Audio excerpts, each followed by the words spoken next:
All right, hey everyone, this is Ash. Welcome back to the King's Speech.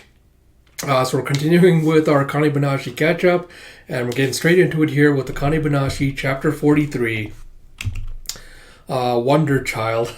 Again, just gorgeous, gorgeous, gorgeous color spread. Absolutely phenomenal.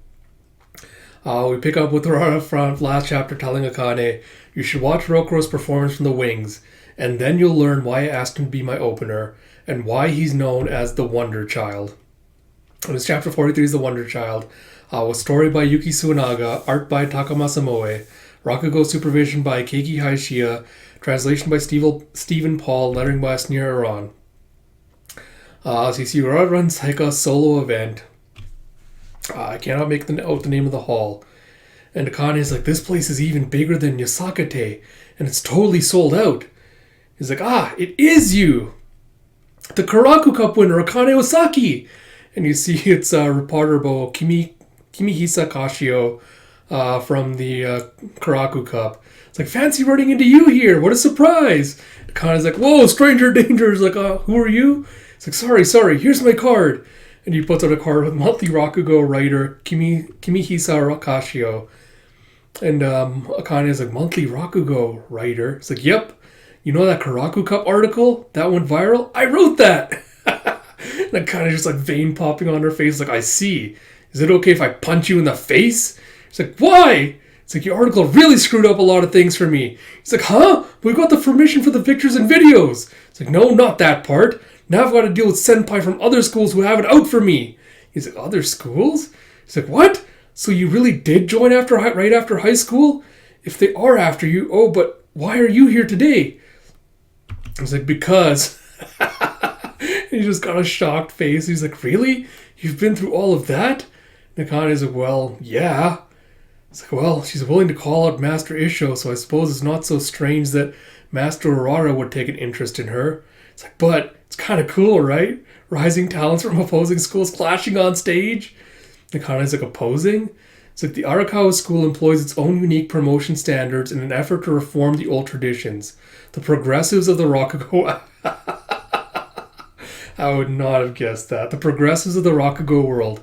While the Kashiwaya school has over 2 centuries of history, bearing the traditions of Tokyo's Rakugo culture, they are the largest school of Edo Rakugo.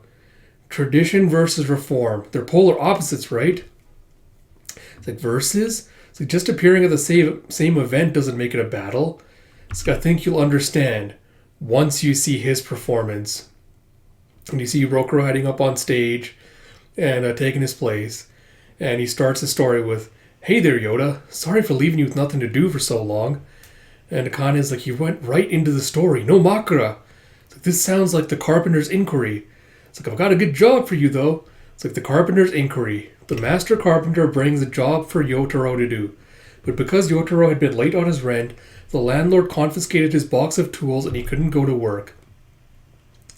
You have the Master Carpenter tries to front Yotaro the rent. Unfortunately, it's like, you came to pay your rent back, Yotaro? Well, you're still 800 mon short. And it's like, I know that. It's like, why are you here? It's like, it's a very relaxing, laid-back performance. Some of the audience are listening with their eyes closed. It's like, interesting. Well, he did say today's style was Coltrane. Oh my god. And Akane is a Coltrane? And she spells it out C-O-A-L and then T-R-A-I-N instead of the name of the singer Robbie Coltrane. It's like, that's that jazz musician he was listening to. I asked him about it during our interview earlier. According to Rokuro, Rakugo is sound. Like music, it's comprised of a variety of tones. So to him, Coltrane represents his interpretation of this Rakugo story. It's like, Rakugo is sound? You have Yotaro, yeah? Give back my toolbox. And you have, I'll do thoughts on this at the end of the chapter. It's like the carpenter's like, give it back to him, please! I'm begging you, it's important! It's like, the landlord, like, this is pointless. Bring me the 800 mon if you want it back. What makes you so important, carpenter? You see mumbles lightly. So you see Yotaro mumbles lightly, the carpenter is high-pitched and thoughtful, and the landlord is quiet and heavy. So I can see why people listen so carefully. The pure sound of his voice, the pace, the entire arrangement of his words simply feels good. It's a very relaxing performance. It suits him. He's like, oh yeah, on Coltrane days his stories are slow and gentle at the start. And you see him just suddenly like forcefully going, what gives you the right to talk to me like that, you useless lump of flesh? And you see Honey's got like being blown back by this. So going to overdrive in the latter half. And you see, oh God, interesting. So you see like this panel, like the lettering, like the words like curved into the panel. It's an interesting way of portraying it. So what makes a carpenter so important? Let me ask you the same question, pal. I'll tell you exactly what you are. And don't piss your kimono with shock when you hear the answer. You're a two-bit nobody worth less than the horse or the cow you rode into town on. I'll never forget the sight of you shivering in the open with nothing but the faded clothes on your back. You're lucky our neighborhood's full of merciful souls, willing to pay you for errands, fetching water here and there, relaying messages there since you're good for nothing else. And Akane's like, what is this? The words, that pleasant atmosphere, the sound is suddenly like an attack. It's like when young Rakugo appear at Master Urara's events, they either shrink up, try too hard, or suck up to her. But Rokuro is different. He always tries to get the biggest reaction of the day no matter whom he's performing alongside. It's how he stood out among the 100+ apprentices of the massive Kashiwaya school. And it's why they call him the Wonder Child. And you see just like loud applause as he finishes his performance. Akane is like, I'm glad I got to hear him before I appeared at his Roku Maikai event. I've never seen people cheering over long phrases in the middle of a story. He's like, oh wait, is this what Master Urara wanted me to see? And Kaisho's like, he's actually a lot calmer than he used to be. He used to get in all kinds of fights in the past. It's like, what? Rokuro Anisan did? It's like, yep, you might be surprised to learn he's the combative type. In the way that he argued with his older apprentices, you two might be more alike than you think. Like, people like to talk about Rakugo events as if they're all the same, but actually each one has its own style. Some are fun and informal affairs where everyone gets along. Others, like today's, are tense and competitive. I'm hoping that when you appear in Rokuro's event, it turns out to be the latter, since I was charmed by your Rakugo at the Karaku Cup. You can consider that a heartfelt wish from a fan. And you see her kind of just like hyping herself up by slapping her face. Like, what? It's like, what was that? Did I say the wrong thing? It's like, just the opposite. Thank you very much. I'm even more pumped up now.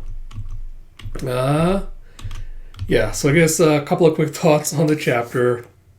So we see monthly writer Rakugo bro back. It's good to see Akane again giving him a piece of her mind for inadvertently getting her in trouble with her senpai. We get again a little bit more like world building detail expansion with with the detail that there's two different schools who are kind of like vying for supremacy within Rakugo. And again, I would not have guessed that Isho was of the Reformist and lightning eyebrow, spiky hair bro was of the other one. That makes it interesting. That means that the ones we saw during that meeting all belong to that school, especially Urara, which again makes me wonder if that's something she's done because of who she studied under, and if she's actually working for the Reformists or something else. But I guess I'll figure out the details of that later. But I like all the little like ticks seems like the bad word for it, but like the little ticks and specialities like each Rakugoka has. Like I like that Rokuro's whole thing is like, listening to like certain songs, like things kind of like get into a certain mood, like to inform his performance. I like the little touches like that, like how each Rakugo has like his own like way of getting like ready and prepared for performances.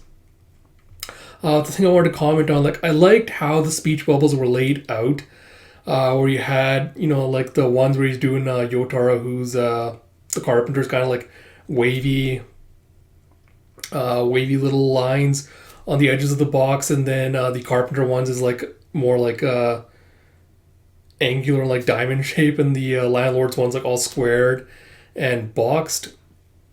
I don't know if that really matches with like the descriptions of the voices with like mumbles lightly is high pitched and thoughtful, is quiet and heavy. I don't know if that really came across with the way like the word bubbles and stuff were designed, but again, that's a minor complaint. I guess this is kind of like the drawback or like the downside of trying to do again what is very much a verbal and visual performance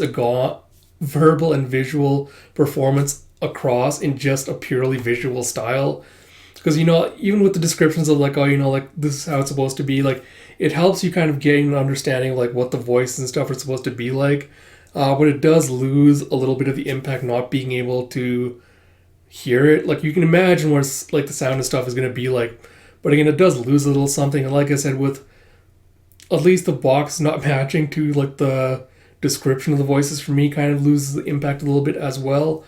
Yeah, but I do like how they're comparing it to like a jazz performance or like a musical performance. Like how they're like talking about like the different beats and things blending together. Excuse me. Again, this is something I wish they had gone like into a little bit more detail with regards to Urara's performance, or like talking about the sensuality. Because again, I feel like then talking about like, the cadence of her voice, the tone, stuff like that would kind of emphasize what specifically makes her performances so sensual. But minor complaint, I guess, like again, like we're still early into the series. I guess like once we get deeper into it, we see more of these characters, like we'll develop that a bit further. But I think I would have liked a few of those descriptors or stuff tossed in with Urara stuff. But apart from that, again, I like the panel choice and the things with like the circular like word thing and everything, where it makes it seem like he's shouting it out like waves of sound, I think is what they're going for, with the impact like washing over the audience. So yeah, apart from that, looking forward to the next couple of chapters. Yeah, not much more else to say. So like I mentioned at the beginning, there's one more chapter left and I'll be fully caught up with Akane-Banashi. It's taken me a while to get around to it, but I'm finally caught up. So I'm looking forward to finally getting into doing weekly reaction reviews as the chapters drop starting next week. Like I also mentioned at the beginning, that will be Yona of the Dawn read-throughs coming out next week as well, along with some proper channel updates. So look forward to those. As always, if you like my content, please do like, comment, subscribe, all that good stuff. Like I mentioned, a couple of the other Kane videos, I'm trying to be more consistent with content creation this year. So if you'd like to help support me, that would be really great. And until next time, this is Ash. I'll talk to you all later.